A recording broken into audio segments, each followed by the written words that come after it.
পর্যায় সারণীর এখন পর্যন্ত আবিষ্কৃত সবগুলি মৌলকে যদি আমরা ইলেকট্রন বিন্যাস অনুযায়ী ক্লাসিফিকেশন করি, ইলেকট্রন বিন্যাস অনুযায়ী যদি আমরা শ্রেণী বিভাগ করি, তাহলে আমরা দেখব যে মৌলগুলিকে আমরা 4 ভাগে ভাগ করতে পারি। ইলেকট্রন বিন্যাস অনুযায়ী 4 ভাগে ভাগ করা যায়। সেই 4 ভাগের ভিতর একটা হলো গিয়ে আমাদের এস ব্লক মৌল, এরপরে হলো গিয়ে আমাদের পি ব্লক মৌল, এরপরে হলো গিয়ে ডি ব্লক মৌল, আর 4 নম্বরটা হলো এফ ব্লক মৌল। আমরা এস পি ডি এফ এই 4টা নামের সাথে অবশ্যই পরিচিত। এই 4টা নাম দিয়ে আমাদের 4টা অরবিটালকে ইন্ডিকেট করে। তো এস ব্লক মৌলের সংজ্ঞা কি হবে, যে কোনগুলো আমাদের এস ব্লক মৌল হবে? অ্যান্সার হলো যে আমাদের যে সকল মৌলের লাস্টের ইলেকট্রন বিন্যাসে লাস্ট ইলেকট্রনটা এস অরবিটালে প্রবেশ করতেছে তাকে আমরা বলি এস ব্লক মৌল। ফর এক্সাম্পল আমরা বলতে পারি হাইড্রোজেনের কথা। হাইড্রোজেনের যদি আমরা ইলেকট্রন বিন্যাস দেখি, সেটা হলো 1s1। হাইড্রোজেনের প্রথম এবং শেষ ইলেকট্রনটা আমাদের এস অরবিটালে প্রবেশ করতেছে। আমরা যদি সোডিয়ামের কথা বলি, সোডিয়াম 11, তার ইলেকট্রন বিন্যাস হলো 2p6 এবং 3s1।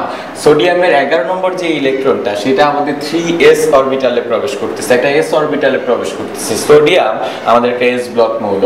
আমরা যদি হিলিয়ামের কথা বলি, হিলিয়াম 2, তার ইলেকট্রন বিন্যাস 1s2 এবং তারও লাস্ট ইলেকট্রনটা আমাদের একটা এস অরবিটালে প্রবেশ করতেছে। সুতরাং এই সোডিয়াম, হাইড্রোজেন এবং হিলিয়াম এবং আমাদের গ্রুপ 1a এবং গ্রুপ 2a প্লাস হিলিয়াম, এখানে আমাদের মোট যেই 14টা মৌল আছে তারা হলো গিয়ে আমাদের এস ব্লক মৌল। গ্রুপ 1 এর 7টা, গ্রুপ 2 এর 6টা এবং হিলিয়াম, মোট 14টা মৌল আমাদের এস ব্লক মৌল। তো এরপর যদি আমরা একইভাবে পি ব্লক মৌলের সংজ্ঞায় যাই, যে পি ব্লক মৌল কারা? অ্যান্সার হলো যাদের লাস্টের ইলেকট্রনটা আমাদের পি অরবিটালে প্রবেশ করে ইলেকট্রন বিন্যাসের সময়। আমরা উদাহরণ হিসেবে দেখতে পারি, সাপোজ আমরা নিলাম নাইট্রোজেন। নাইট্রোজেনের ইলেকট্রন বিন্যাস হলো 1s2, 2s2, 2p3। নাইট্রোজেনের লাস্ট ইলেকট্রনটা আমাদের পি অরবিটালে প্রবেশ করতেছে। নাইট্রোজেন একটা পি ব্লক মৌল। আমরা যদি ফসফরাসের কথা চিন্তা করি, 1s2, 2s2, 2p6, 3s2, 3p3।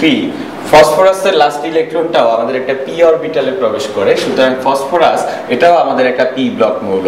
তো দেখা যায় আমাদের গ্রুপ 3a হতে শুরু করে 0 গ্রুপ পর্যন্ত যতগুলি মৌল আছে, অর্থাৎ যেই 30টা মৌল আছে, এই 30টা মৌল হলো গিয়ে আমাদের পি ব্লক মৌল। এবার আমাদের আলোচনা আমাদের ডি ব্লক মৌল নিয়ে, এবং এটা আমাদের অনেক ইম্পর্টেন্ট একটা টপিক, ডি ব্লক মৌলের কেমিস্ট্রি। তা আমরা এটা শুরু করব। ডি ব্লক মৌল তারাই যাদের ইলেকট্রন বিন্যাসের লাস্ট ইলেকট্রনটা একটা ডি অরবিটালে প্রবেশ করে। আমরা যদি খেয়াল করি যে আয়রনের ইলেকট্রন বিন্যাস আর্গনের পর 4s2 3d6, অর্থাৎ আয়রনের লাস্ট ইলেকট্রনটা একটা ডি অরবিটালে প্রবেশ করতেছে। ঠিক একইভাবে আমি নিকেলের ইলেকট্রন বিন্যাস দেখলাম 4s2 3d8। আমি যদি স্ক্যান্ডিনিয়ামের ইলেকট্রন বিন্যাস দেখি, স্ক্যান্ডিনিয়াম 21, তার ইলেকট্রন বিন্যাস হলো 4s2 3d1। তো এই প্রতিটা মৌলই স্ক্যান্ডিনিয়াম থেকে জিঙ্ক পর্যন্ত, আমি যদি চতুর্থ পর্যায়ের কথা বলি, স্ক্যান্ডিনিয়াম থেকে জিঙ্ক পর্যন্ত আমাদের যে মৌলগুলি আছে তারা হলো ডি ব্লক মৌল, কারণ তাদের ইলেকট্রন বিন্যাসের লাস্ট ইলেকট্রনটা আমাদের একটা ডি অরবিটালে প্রবেশ করে। অর্থাৎ আমরা যদি আমাদের পর্যায় সারণীটার একটা বেসিক স্ট্রাকচার যদি চিন্তা করি, সাপোজ এটা হলো গিয়ে আমাদের গ্রুপ 1a, তারপরে হলো গিয়ে গ্রুপ 2a, এরপরে অনেক বড় একটা গ্যাপ, এরপরে গ্রুপ 3a, এরপর 4a, 5a, 6a, 7a, group 7a, এরপরে হলো গিয়ে আমাদের 0 গ্রুপ, নিষ্ক্রিয় গ্যাসের গ্রুপ। তো মাঝখানে গ্রুপ 2 আর গ্রুপ 3 এর মাঝখানে আমাদের যে গ্যাপে যে মৌলগুলি থাকে, সেই মৌলগুলিকে আমরা অনেকেই মাধ্যমিক পর্যায়ে অবস্থান্তর মৌল হিসেবে জানতাম, বাট সেই কথাটা একটু ভুল। সেটা তারা অবস্থান্তর মৌল না।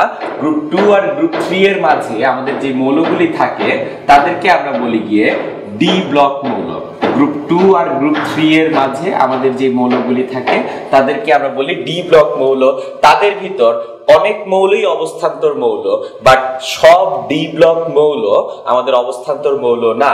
সেটা আমরা একটু আলোচনা করব। আমাদের এখনকার আলোচনার যে টপিক সেটা হলো গিয়ে যে সব অবস্থান্তর মৌল তারা ডি ব্লক মৌল, কিন্তু সব ডি ব্লক মৌল তারা অবস্থান্তর মৌল না।